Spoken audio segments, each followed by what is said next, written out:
오늘은 주님을 모시고 살자, 권세를 가진 주님을 모시고 살자, 그런 제목으로 하나님 말씀을 전하겠습니다.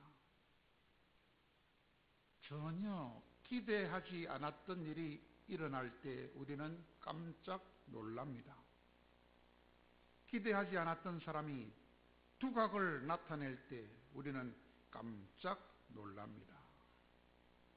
달리기를 할 줄 모른 줄 알았던 사람이 바람처럼 달리고 발이 안 보일 정도로 빨리 달려가지고 앞서가던 사람을 뒤로 제치고 계속 앞으로 나가서 드디어 1등을 할 때 우리는 깜짝 놀라게 됩니다.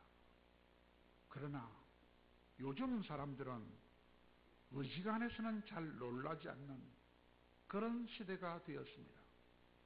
어지간해가지고는 잘 감동도 받지 않는 그런 세상이 되었습니다. 전에는 넘어졌다고 말해도 놀랐고 피가 났다는 말에는 더 놀랐는데 지금은 다리가 부러졌다 해도 별로 놀라지 않습니다. 왜 그럴까요? 하도 놀랄 일이 많기 때문입니다. 사고 또 사고 또 사고, 얼마나 사고가 많고 놀랄 일이 많은 세상입니까? 다 쓸데없는 놀랄 일들이. 마음이 가난하고 마음이 겸손하다면 놀랄 일도 많을 것이고, 마음을 쓰고 또 마음을 나눌 일도 많겠지만, 그러나 요즘은 놀랄 일이 많아도 별로 서로들 마음을 나누려고 하지 않습니다. 왜 그럴까요? 세상에 놀랄 일이 너무 많다 보니까 잘 놀라지 않게 되어서 그럴수록 세상이 점점 더 삭막해져 가고 사람들의 마음속에 정이 줄어들기 때문에 이제는 놀라지도 않고 마음도 나누려고 하지 않습니다. 세상이 너무나 풍족해진 나머지 우리 마음이 너무 커져 버렸습니다.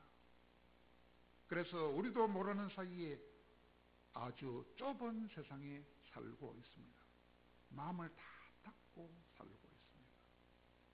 마음이 무딜 대로 무디어지고, 그래서 이제는 잘 놀라지 않는 그런 세상에 살고 있습니다. 그런데 오늘 성경에 보니까 많은 사람들이 놀라는 일이 일어났다고 말씀하고 있습니다. 오늘 본문 22절에 보니까 뭇 사람들이 놀랐다 그랬어요. 무엇에 놀랐을까요? 그의 교훈에 놀랐다 그랬어요. 많은 사람들이 그의 교훈, 즉 예수님의 가르침에 깜짝 놀랐다는 것입니다. 회당에서 예수님이 가르치실 때에 그 가르치심이 큰 권위가 있더라는 것입니다. 그래서 그가 가르치시는 것이 서기관들과는 전혀 다른 큰 권위가 있더라는 것입니다. 그것만이 아니라는 것입니다. 사람들뿐만 아니라 또한 귀신들도 깜짝 놀라더라는 것입니다. 회당에서 말씀을 듣는 사람들 중에 귀신 들린 사람들도 2명이 있었어요. 귀신 들린 사람이 있어요. 2명이나 있었어요. 지금도 귀신 들린 사람이 있다면 아마 졸고 있을지도 모릅니다. 그런데 그들 속에 들어있던 귀신들이 예수님의 권위에 압도를 되어서 큰 소리를 지르더라는 것입니다. 우리 같으면 오늘 예배 중에 귀신이 들어와가지고 예배 방해하도록 큰 소리를 지르는 일이 일어났습니다. 그러면 깜짝 놀라겠지요. 어떻게 소리 지릅니까? 귀신들이 나사렛 예수여, 우리하고 당신하고 무슨 상관이 있습니까? 우리를 멸망시키려 왔습니까? 사람 속에 들어있는 귀신이 사람의 입을 사용해서 소리를 지르게 하여. 그러자 예수님이 그 귀신을 향하여 말씀했습니다. 잠잠하고 그 사람에게서 나오라! 라고 말씀하시자 귀신이 그 들어있던 귀신을 몸이 드르르 떨리게 갱년을 일으키게 만든 다음에 큰 소리를 지르며 나오더라는 것입니다. 귀신도 예수님의 권위 앞에서는 꼼짝도 못하고 즉시 순종했다고 하는 것입니다. 우리 눈에는 귀신이 보이지 않습니다. 우리 허락도 받지 않고 우리 안에 귀신이 들어와요. 언제 들어옵니까? 우리가 죄를 짓는 순간. 나쁜 생각하면 귀신이 쏙 들어와요. 나쁜 말할 때 귀신이 쏙 들어옵니다. 우리는 그것도 몰라요. 우리 안에 귀신이 6천 마리나 들어있을 수 있습니다. 그것도 몰라요. 내 안에 무슨 귀신이 있나? 천만에. 우리 안에 1000마리, 500마리 들어있는지 몰라요. 언제? 우리가 성을 확 낼 때 싹 들어옵니다. 남을 욕할 때 싹 들어옵니다. 그거를 모르고 신앙생활 하는 사람이 꽉 찼습니다. 우리가 죄를 짓는 순간 우리 안에까지 귀신이 들어와가지고 그놈이 우리를 괴롭혀요. 몸이 막 아파. 귀신이 괴롭히는 수가 많아요.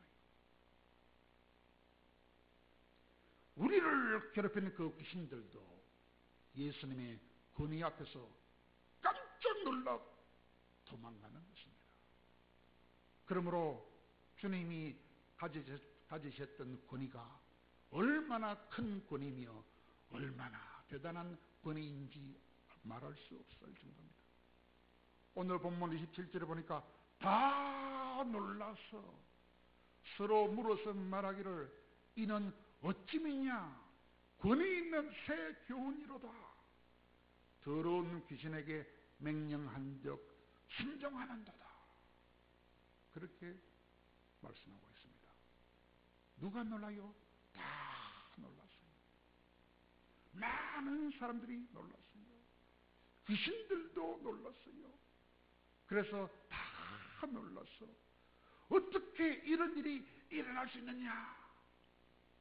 예수님의 권세가 얼마나 크면 이런 일도 일어나느냐라고 말했던 것입니다. 무슨 말이지요? 예수님한테는 이런 큰 권세가 있다는 것입니다. 여러분, 이런 권위와 권세는 도대체 어디서 나오는 것입니까? 이런 엄청난 권세와 권위는 어디서 생기는 것입니까? 큰 소리로 말하면 생깁니까? 말을 많이 하면 생깁니까? 굵은 톤으로 위엄을 가지고 이렇게 말하면 권위가 생깁니까? 아닙니다. 권위와 권세라는 것은 말에서 오는 것이 아니고 신분이에요. 어떤 신분을 가지고 있느냐, 지위, 어떤 지위를 가진 자인가, 거기서 권위와 권세가 나옵니다. 여러분, 장관이 한마디 말을 하면 집값이 오르락 내리락 합니다. 김현미라는 그 여자 장관이 한마디 하니까 집값이 올라갔다 내려갔다 합니다. 집값이 안정되기도 하고 불안정하기도 됩니다. 장관의 지위 때문에 그렇습니다. 또 대통령은 어떻습니까? 더하지요. 대통령이 한마디 말을 하면 나라가 움직입니다. 나라가 긴장합니다. 대통령이 한마디 잘못하면 경제가 흔들립니다. 잘하면 경제가 좋아집니다. 지위 때문입니다. 그러나 우리같이 평민들은 아무리 고함을 질도 아무리 말을 해도 소용이 없습니다. 지위가 없기 때문입니다. 그러므로 권세와 지위는 무슨 말을 하느냐 하는 내용에 달린 것도 아니고, 얼마나 많은 말을 하느냐, 얼마나 큰 소리 지느냐, 그런 것에 달린 것이 아니고, 권위와 권세는 그가 누구냐, 어떤 지위와 어떤 신분을 가진 자냐, 거기에 따라 결정이 되는 것입니다. 그런데 예수님의 말씀과 예수님의 가르침에는 엄청난 권위와 권세가 있었던 것입니다. 그것은 서기관들이 가졌던 권위와는 전혀 다른 엄청난 권세와 권위라는 것입니다. 그렇다면 그런 엄청난 권위와 권세를 가진 분이라면 그 예수님은 보통 분이 아니라는 것입니다. 그렇지요. 예수님은 보통 사람이 아닙니다. 그런 큰 권위와 권세가 나타났던 분이라면 그분의 신분과 지위가 무엇인지 거기 모였던 사람들은 그것에 관해서 당연히 관심을 가져야 마땅했을 것입니다. 그런 권세와 권위를 가진 분이 도대체 누구신지 알아봐야 마땅하지 않았겠습니까? 그런데 거기 모였던 사람들은 그냥 깜짝 놀랐을 뿐이지 그분이 누구신지에 대하여서 전혀 관심이 없었습니다. 많은 사람들이 모여 있지만은 아무도 그분의 신분이 무엇인지를 물어보는 사람이 없었어요. 그러나 그들 중에 단지 두 사람은 그분이 누군지 알았어요. 누가 알았을까요? 귀신이 들은 사람. 왜? 자기 안에 귀신이 발동을 하는 거라고. 자기 안에 들어있는 귀신이 발동을 해요. 그 귀신 들은 사람은 예수님이 누군지 알고 있어요. 오늘 본문 23절과 24절에 보니까 귀신 들린 사람이 소리를 질러서 이러기를 나사렛 예수여 우리를 멸망시키려 왔습니까? 나는 당신이 누구인지 압니다. 당신은 하나님의 거룩한 분입니다. 소리를 지르는 거예요. 여러분 속에 그렇게 귀신이 소리 지르면 깜짝 놀라지 않겠습니까? 내가 말하기 싫어도 내 안에 귀신이 들어있으면 귀신이 말을 해요. 귀신 들린 사람 안에 들어있던 그 귀신은 보통 사람과 전혀 다른 권위를 가진 예수님을 알아봤습니다. 그러나 정말로 그분이 누군지 알아야 마땅한 사람들은 그분이 누군지 알려고도 하지 않았습니다. 그분이 누군지 물어볼 사람도 없었고 관심조차 갖지를 않았습니다. 참으로 안타까운 일이었습니다. 단지 그들은 그분이 나타낸 권위에 대해서 깜짝 놀라기만 했습니다. 그래서 예수님의 소문이, 예수님에 대한 소문이 온 갈릴리 지방에 퍼졌더라라고만 이야기하고 있습니다. 그분이 하신 놀라운 일에 대해서 소문만 무성하게 퍼졌다는 것입니다. 그 예수님 앞에 무릎 꿇는 사람이 없었어요. 여기서 중요한 세 가지가 있습니다. 첫째로 뭐냐? 엄청난 권위를 가지신 분이 그들 중에 왔다는 사실이 첫째로 깜짝 놀랄 사실입니다. 두 번째는 그분이 누군지 알았더라면 그분은 그들에게 더 큰 기적을 베풀어 주셨을 것이다. 이 두 번째입니다. 세 번째는 그랬더라면 그분의 권위에 대한 놀람이 그들에게 베풀어준 기적에 대한 더 큰 놀람으로 바뀌었을 텐데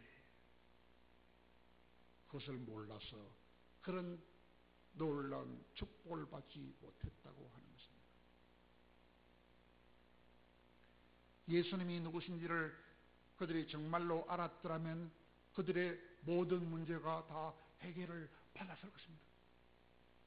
병든 자들은 주님으로부터 고침을 받았을 것이며, 그분의 가르침을 받은 사람이라면 영원히 구원을 받았을 것이며, 그런 자들은 그들의 가정에 진정한 구원이 임하고 그들의 가정에 진정한 천국이 임했을 것입니다.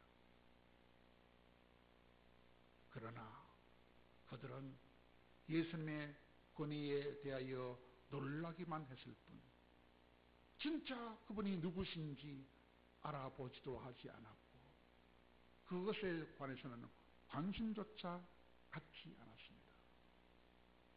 그런데 주님이 그들 가운데 오셨다는 사실은 얼마나 좋은 기회였습니까? 그 기회를 다 놓쳐버린 것입니다.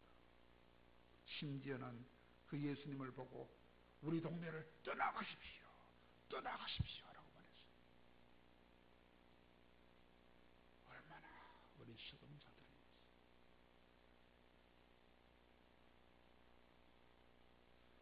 그분이 누구신지 알았더라면 분명히 그들의 인생에 엄청난 놀라운 일이 그들의 인생에 일어났을 것입니다. 그들의 인생이 바뀌었을 것이며, 그들의 영혼까지도 다 잘 되는 복들이 그들에게 임했을 것입니다. 그러나 그들은 그 엄청난 권위를 가진 주님을 알아보지 못했기 때문에 그들은 축복을 받을 수 있는 좋은 기회를 다 놓쳐버리고 말았던 것입니다. 여러분, 사람들이 왜 불행해집니까? 불행해지는 원인은 바로 여기에 있습니다. 예수님을 모르기 때문입니다. 참된 가치를 모르기 때문입니다. 참된 가치를 알 수 있는 좋은 기회가 왔지만 그 참된 가치를 몰랐기 때문에, 헛된 가치에만 관심을 가졌기 때문에 참된 가치를 놓쳐버리고 축복도 놓쳐버린 것입니다. 만약에 그들이 참된 가치를 알았더라면, 참된 가치 중에 최고의 가치를 가진 그 주님을 알았더라면, 그들은 엄청난 좋은 기회를 잡았을 텐데 그 기회를 그들은 놓쳐버리고 말았습니다. 그러므로 복을 받을 수 있는 기회를 놓쳐버렸습니다. 그렇다면 우리도 복을 가지려면 어찌해야 되느냐? 예수님에 대하여 잘 알아야 됩니다. 최고 권세를 가진 예수님에 관하여 적어도 세 가지는 잘 알아야 돼요. 그래야 진짜 복을 받을 수 있습니다. 그러면 첫째가 무엇입니까? 예수님은 우리의 모든 문제를 다 해결해 줄 수 있는 엄청난 권세를 가진 분이다라는 사실을 첫째로 알아야 됩니다. 우리의 모든 약함도 다 고칠 수 있는 권세를 가지시고, 우리를 괴롭게 만드는 모든 원수를 물리쳐 줄 수 있는 권세를 가진 것을 알아야 할 뿐만 아니라 죽음조차도 이길 수 있는 권세를 가지신 분임을 잘 알아야 되겠습니다. 두 번째는 예수님은 모든 권세를 가졌으므로 그분 안에 들어가면 모든 것이 가능하다는 사실도 알아야 합니다. 모든 권세를 가지신 그 예수님 때문에 새로운 인생이 지금부터 시작될 수 있다는 사실도 알아야 합니다. 실제로 예수님이 가시는 곳마다 새로운 일이 일어났고 구원이 일어났기 때문입니다. 오늘 본문에도 보니까 그런 내용이 나와 있습니다. 예수님이 베드로 집에 들어가시자 그 가정에 구원이 임했습니다. 본문 31절에 보니까 베드로의 장모가 열병에 걸려서 누워 있었을 때에 그때 사람들이 예수님한테 말씀드렸어요. 예수님, 이 집 여자가 베드로의 장모님인데 열병이 들어서 누웠습니다. 하니까 예수님이 장모님의 손을 잡아 일으켜주니까 열병이 떠나고 있습니다. 본문 32절과 34절에 보니까 점으로 해가 질 때에 모든 병자와 귀신 들린 자를 예수님께 데려오니까 예수님께서 각종 병이든 많은 사람을 다 고쳐주셨으며 많은 귀신을 내쫓아주셨다 라고 기록하고 있기 때문입니다. 그러므로 우리들도 예수님 안에서는 모든 것이 가능하구나, 그것을 알면 오늘 전혀 새로운 인생이 펼쳐질 수 있습니다. 마지막 세 번째로는 그런 큰 권세와 권위를 가진 예수님을 우리가 우리 마음에 모시고 살면 전혀 새로운 삶이 시작될 수 있다는 사실도 알아야 하는 것입니다.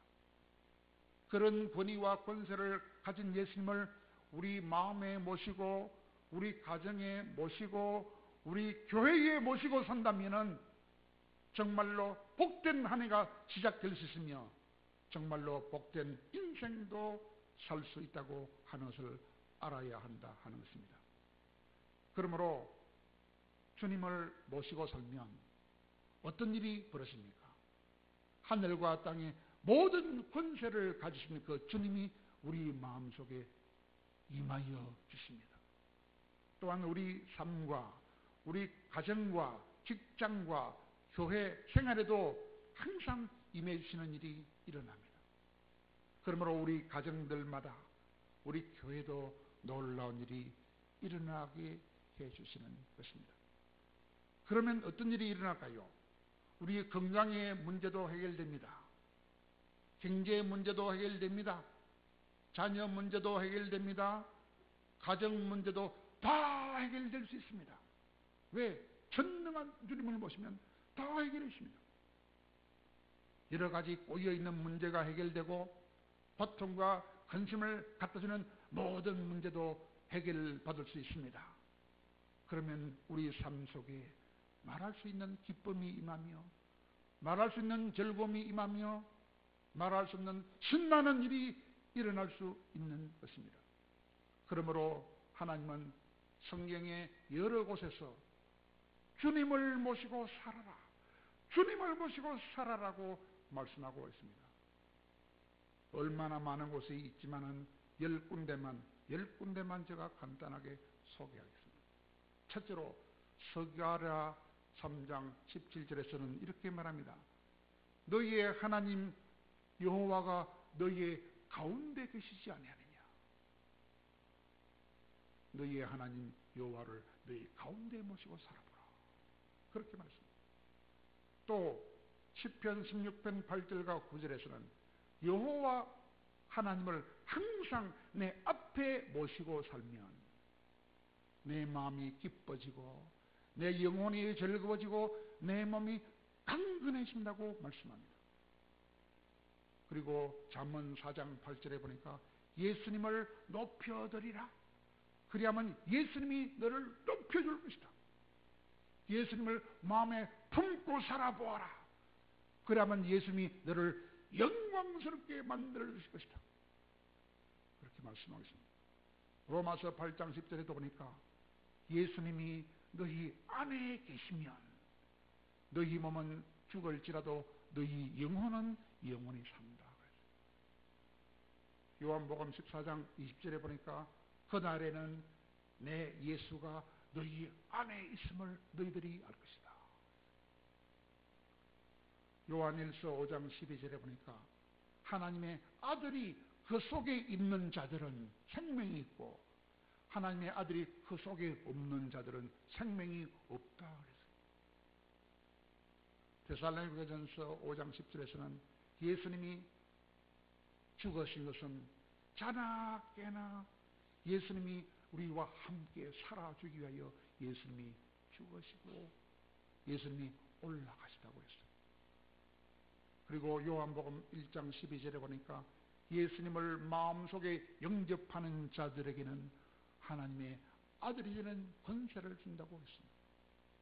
계시록 3장 20절에 보니까 예수님의 음성을 듣고 마음의 문을 열면 예수님이 우리 안에 들어오셔서 함께 살아주겠다고 했습니다. 가장 중요한 것을 소개합니다. 고린도후서 13장 5절이에요. 고린도후서 13장 5절에 보니까 너희들이 진짜로 믿음이 있는가 네 자신을 시험을 해보라 그랬어요. 예수님이 네 안에 계신 줄을 네가 알지 못하면 너는 버림을 당한 자다 그랬어요. 예수님이 내 안에 와 계시구나. 그거를 모르는 사람들은 버림을 당한 자라 그랬어요. 그렇다면 주님을 모시고 사는 것이란 구체적으로 어떻게 사는 것을 말합니까? 신앙의 세 가지 기본으로 돌아가는 것입니다. 세 가지 기본으로 돌아가서 그렇게 살면 예수님을 모시고 사는 것이다. 첫째가 뭐냐? 예배하는 삶을 살아야 됩니다. 둘째로는 주님의 말씀과 함께하는 삶을 살아야 합니다. 세 번째는 기도하는 삶을 살 때 늘 예수님을 구하며 예수님께 구하는 기도하는 삶을 살면 되는 것입니다. 그러므로 새해 표어를 이렇게 정했지 않습니까? 성경을 일독하라. 기도하되 능력 기도를 해서 죄를 다 뽑아내라. 성령만 모시고 살아라. 그러면 권능이 임하여 전도가 가능하다. 그래서 1년에 한 명씩 전도하자라고 정했습니다. 첫째는 뭐라고요? 주일 성수를 통하여 예배 생활을 잘하라. 두 번째는 성경을 읽고 그냥 읽는 것이 아니고 읽고 주님의 사랑을 주님의 뜻을 알고 깨닫고 실천하는 것. 세 번째는 능력 기도를 통해서 능력과 권세를 얻어서 1년에 한 명씩 전도하는 것. 그렇게 사는 자가 예수님을 모시고 사는 자다. 그런 말입니다. 그러므로 사랑하는 여러분, 이제 다시 우리는 신앙의 세 가지 기본으로 돌아가야 되겠습니다. 그래서 아직도 예수님을 내 인생의 주인으로 모시고 살고 있지 않다면 이제라도 예수님 제 마음속에 모시고 살겠습니다.